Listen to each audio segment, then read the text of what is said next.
हिंदू धर्मात होळीच्या सणाला जितके महत्त्व आहे तितकेच महत्त्व होलाष्टक काळाला दिले जाते. होलाष्टक म्हणजे होळीपूर्वीचे 8 दिवस.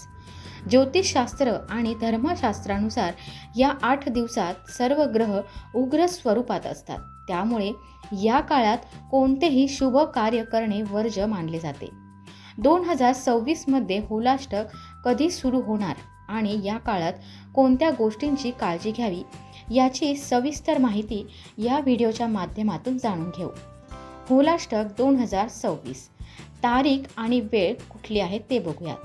होलाष्टक फाल्गुन महिन्याच्या शुक्ल पक्षाच्या अष्टमी तिथीपासून सुरू होते आणि पौर्णिमेला संपते.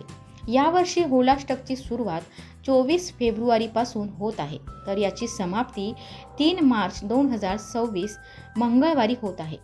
या काळात सर्व शुभ कार्यांवर बंदी असते आणि धुलीवंदनानंतर म्हणजेच 4 मार्च 2026 पासून पुन्हा शुभ मुहूर्त सुरू होतात.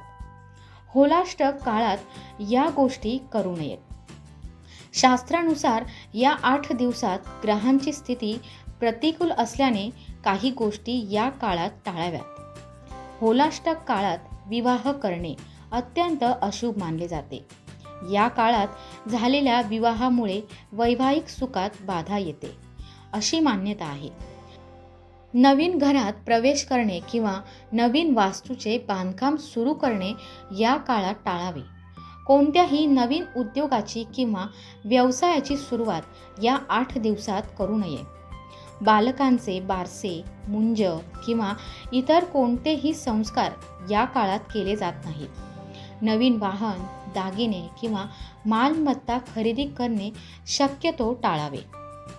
होलाष्टक काळात हे आवर्जून करावे. तर होलाष्टक काळात जरी हा काळ शुभ कार्यासाठी निषिद्ध असला तरी आध्यात्मिक साधनेसाठी तो अत्यंत श्रेष्ठ मानला जातो. होलाष्टक काळात गरिबांना अन्न, वस्त्र आणि धान्य दान केल्याने पुण्यप्राप्ती होते आणि काही ग्रहांचे दोष दूर होतात. भगवान विष्णू आणि महादेवांच्या मंत्रांचा जप करावा. विशेषतः नरसिंह मंत्र किंवा हनुमान चालीसा वाचणे लाभदायक ठरते. आपल्या कुलदेवतेची पूजा करावी. यामुळे घरातील नकारात्मक ऊर्जा नष्ट होते. या काळात होळीसाठी लाकडे गोळा करणे आणि स्वच्छतेची कामे केली जातात.